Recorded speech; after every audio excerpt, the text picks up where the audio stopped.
Lagot na, Congressman Toby Chanco. Ibinuking na si Pangulong Bongbong Marcos at isang malaking pasabog ang ating nalaman. Anong kinalaman ni Pangulong Bongbong Marcos sa mga insertions? Halika, atin itong pag-usapan mga kaibigan. Tinanong ko kay Sec Mina, kanino ko hihingin? Sabi niya, ang kausap sa House is si Congressman J.J. Suarez. So paglabas ko ng Malacanang, hiningi ko kay Congressman J.J. Suarez yung listahan. Sabi niya, bakit? Sabi ko, kasi walang i-release na FLR kung hindi nyo ibibigay yung insertion sa BICAM. So ang nangyari, natandaan ko, March 24 yun, March 25, nag-request sa akin ng meeting si Congressman Suarez tsaka si Congressman Dong Gonzales. So gusto nila akong makausap sa Manila Golf. Pilit nila akong tinatanong, bakit kailangan yung listahan? Sabi ko, yan ang utos. So kailangan ko lang sumunod. So Che, sinong when you say utos galing saan? Yung paghingi ng listahan? Oo. Utos po ni Presidente dahil galit na galit siya noon. Kasi nga, nabawas yung mga flagship projects, tinanggalan ng pondo. Mga dam po yun na malalaki, tinanggalan ng pondo. So galit na galit siya noon.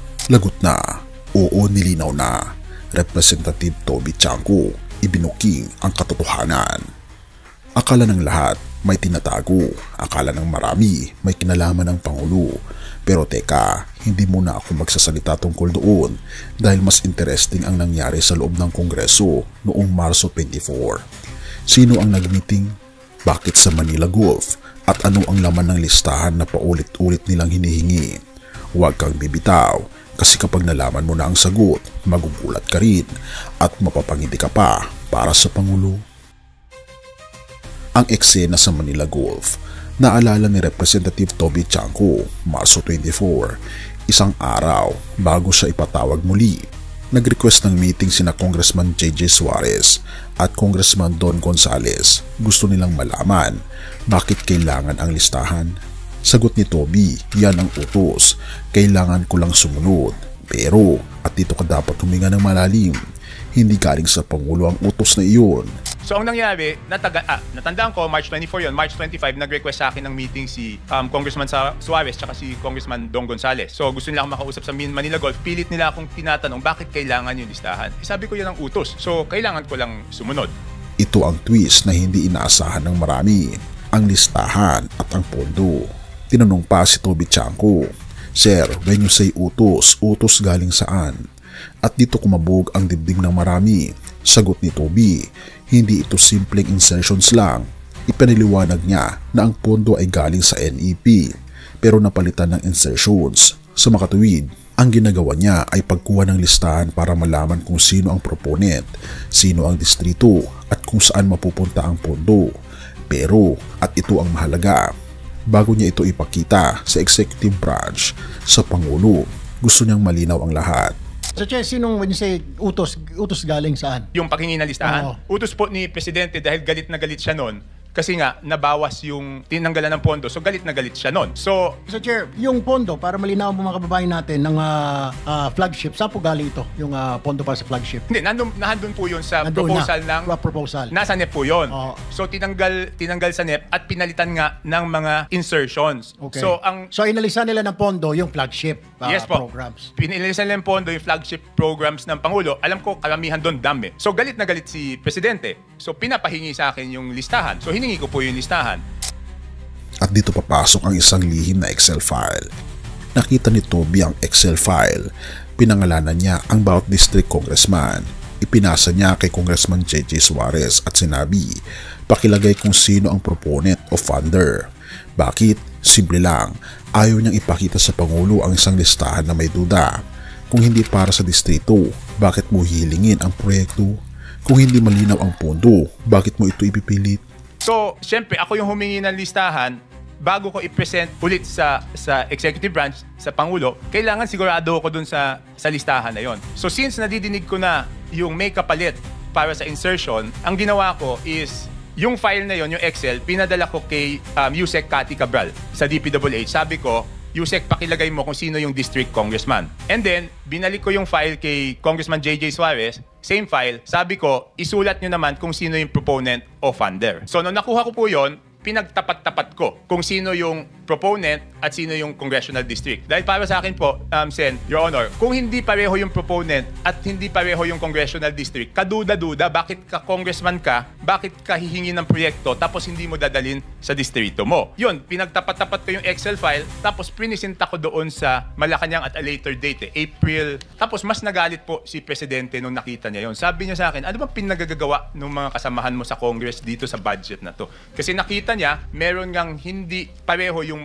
proponent tsaka yung distrito. So obviously, yun na yung naririnig ko na binenta yung proyekto.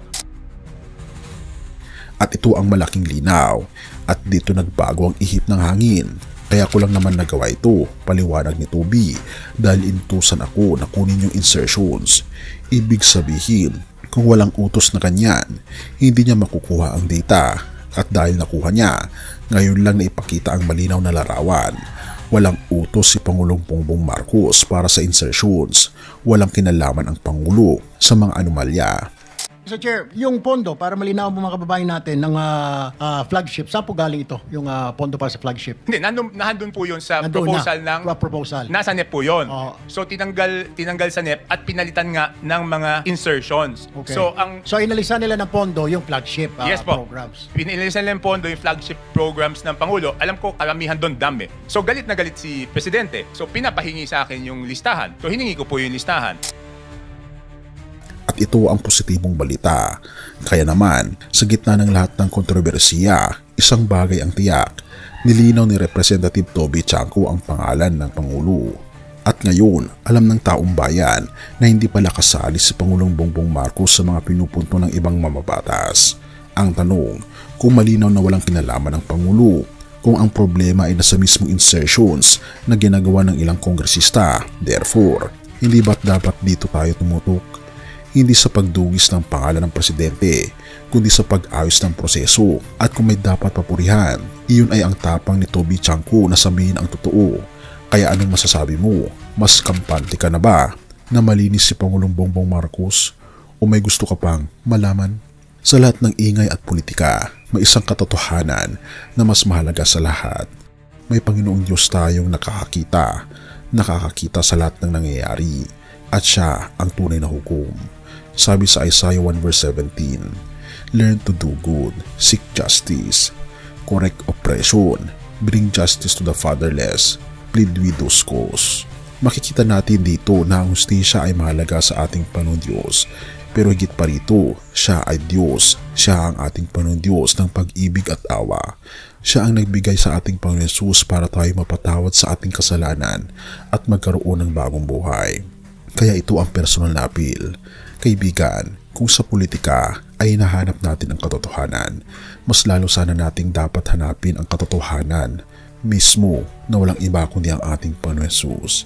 Lumapit tayo sa Kanya ngayon. Ibigay natin ang bigat ng ating mga puso. Tanggapin natin ang Kanyang pag-ibig, biyaya at kapatawaran. Siya lang ang tunay na makapagbibigay sa iyo ng kapayapaan at hustisya, hindi lang para sa bansa, kundi para sa iyo na kaluluwa. Purihin ang ating Panginoon Diyos at tayo manalangin. Ama naming Diyos na makapangyarihan sa lahat, salamat po sa iyong pag-ibig at sa iyong hustisya na walang bahid ng kasalanan. Patawarin niyo po kami sa mga kasalanan at linisin niyo po ang aming mga puso. Gabayan niyo po ang mga pinuno ng aming bansa na mamuhay sa katotohanan at katwiran at gayon din po sa amin. Tinatanggap po namin personal ang aming Panginoon Jesus bilang aming Panginoon at tagapagligtas. Sa Kanya namin inaalay ang aming buhay mula ngayon at magpakailanman, at patnubayan niyo po kami at patawarin po kami sa lahat ng aming mga pagkukulang at pagkakasala, at patuloy niyo pong gabayan ang Pangulo ng aming bansa na kayo po ang tunay naming Pangulo na gumagabay sa aming bansa. Salamat po Panginoong Diyos, at patnubayan niyo po kami at patawarin po kami sa lahat ng aming mga pagkukulang at pagkakasala, at salamat po sa pagdinig ng aming mga panalangin, sapagkat ito po ang aming samot hiling sa matamis na pangalan ng aming Panginoon Jesus. Amen. Bago natin ipagpatuloy kaibigan, siya nga pala ang Great Controversy, na isa sa mga pinaka-kontrobersyal na libro dahil tumutukoy ito sa mga propesiya sa libro ng Daniel at Revelation na nagaganap na sa panahon natin ngayon bago ang pagdating ng ating Panginoong Diyos ay pinamimigay na namin ng libre sa pamamagitan ng PDF. At ito ay nasa limited lamang na panahon, kaya i-click mo sa description sa baba upang ma-avail mo kaibigan ang napaka-importanteng libro ito na magbubukas sa iyo sa mas maliwanag mong hinaharap. Purihin ang ating Panginoong Diyos at tayo magpatuloy.